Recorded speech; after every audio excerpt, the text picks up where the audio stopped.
ಕಡೆ ಏನಿರಲಿಲ್ಲ ಅಲ್ಲೂರು ಸೆಂಟ್ರ್ ನೋಡಿ ಸೆಂಟ್ರಲ್ಲಿ ಹೋಗಿ ಸಿಕ್ಕತ್ತೆ ಸರ್ ಬನ್ನಿ.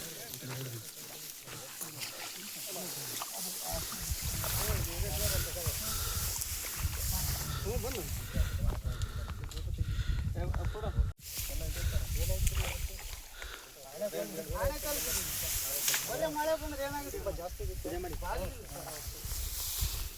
ಬರೀ ಮಳೆ ಬಂದ್ರೆ ಏನಾಗುತ್ತೆ ಸರ್, ಇದೆಲ್ಲ ಸಾಫ್ ಮಲ್ಕೊಂತಿತ್ತು ಇದು ವೇಟಿಗೆ. ಇದು ಮಳೆ ಫಸ್ಟ್ ಆಣೆಕಲ್ ಬಿದ್ದ ಕೂಡಲೇ ಮಲ್ಕೊಂಡಿಲ್ಲ, ವೆಯ್ಟ್ಲೆಸ್ ಆದ ಕೂಡಲೇ ಹಂಗೆ ನಿಂತ್ಕೊಂಡಿತ್ತು. ಇದು ಮಲ್ಕೊಂಡಿಲ್ಲ, ಇದೆಲ್ಲ ಸಾಫ್ ಮಲ್ಕೊಳ್ಳೋದು ಅಷ್ಟು ಗಾಳಿ ಮಳೆ ವೇಟಿಗೆ ಸಣ್ಣ ಸಣ್ಣದು ಬಿಸಿಗೆ ತೆನೆ ಇದ್ದಿದ್ದ ಮೇಲೆ ಎಲ್ಲ ಉದ್ರೆ ಇದನ್ನೆಲ್ಲ ಹಳೆ ಬೆಳಗಾಗಿದ್ದೆಲ್ಲ ಹೋಗ್ಬಿಟ್ಟಿದೆ. ಮಾತ್ರ 15 ಡೇಸ್ ಕಾಟಾಗಿ ಇಲ್ಲ ಬೇರೆ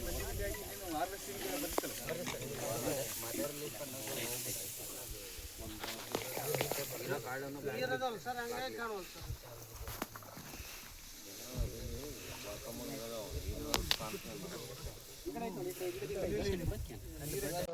ನಾಲ್ಕು ಹೆಕ್ಟೇರ್ ಕಾಡಿ ಎಸ್ಪೆಷಲಿ ಭತ್ತ ಈ ಆಲಿಕಲ್ ಇಂದ ಹೈಲ್ ಸ್ಟಾರ್ನಿಂದಾಗಿ ಆಲಿಕಲ್ ಮಳೆ ಬಿದ್ದಿದ್ದರಿಂದ ಸೊ ಏನು ತೆನೆಗಟ್ಟಿದ್ದೀಗ ಭತ್ತ ಆ ತೆನೆಯಿಂದಲೇ ಅದು ಕಾಳುಗಳು ಉಳಿದಿದೆ ಮೋಸ್ಟ್ ಆಫ್ ಟೈಮ್.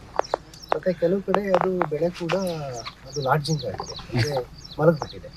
ಸೊ ಈ ಥರದ್ದು ಇವತ್ತು ಕುರುಗೋಡಲ್ಲೇ ಹೈಯೆಸ್ಟ್ ಆಗಿರೋದು ನಮ್ಮ ಬಳ್ಳಾರಿ ಜಿಲ್ಲೆಯಲ್ಲಿ. ಕುರುಗೋಡು ಬಿಟ್ಟರೆ ಸಿರುಗುಪ್ಪ ಈ ಎರಡು ತಾಲೂಕಲ್ಲಿ ಈ ಥರ ಸಮಸ್ಯೆ ಬಂದಿದೆ.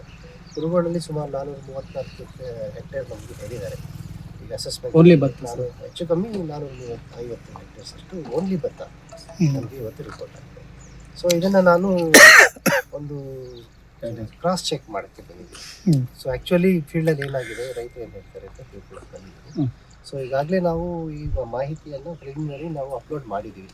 ನಮ್ಮ ಏನು ಪೋರ್ಟಲ್ ಇದೆ ಆ ಪೋರ್ಟಲಲ್ಲಿ ನಾವೀಗ ಎಂಟ್ರಿ ಮಾಡಿದ್ದೀವಿ.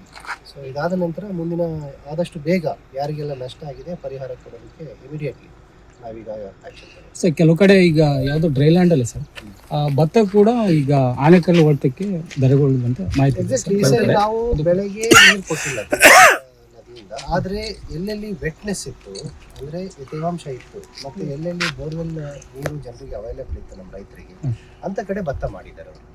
ಸೊ ಈಗ ನಮಗೆ ಇದು ಕಾವೇರಿ ವೆರೈಟಿ, ಗಂಗಾ ಕಾವೇರಿ ಕರೆಕ್ಟ್, ಅದು ಹೆಚ್ಚಾಗಿ ಅಫೆಕ್ಟ್ ಆಗಿದೆ. ಯಾಕೆಂದರೆ ಈಗ ಜಾಸ್ತಿ ಅದನ್ನೇ ಬೆಳೆದಿದ್ದಾರೆ, ಹೆಚ್ಚಾಗಿ ಅಫೆಕ್ಟ್ ಆಗಿರೋದಂಥದ್ದು ಆ ವೆರೈಟಿ. ಸೊ ಅದೆಲ್ಲ ಇವತ್ತು ಅಸೆಸ್ಮೆಂಟ್ ಎಲ್ಲ ಆಗಿಬಿಟ್ಟಿದೆ, joint assessment by agriculture department ಮತ್ತು ನಮ್ಮ ಜಿಲ್ಲಾಡಳಿತ ವತಿಯಿಂದ ಈಗಾಗಲೇ ಆಗಿದೆ.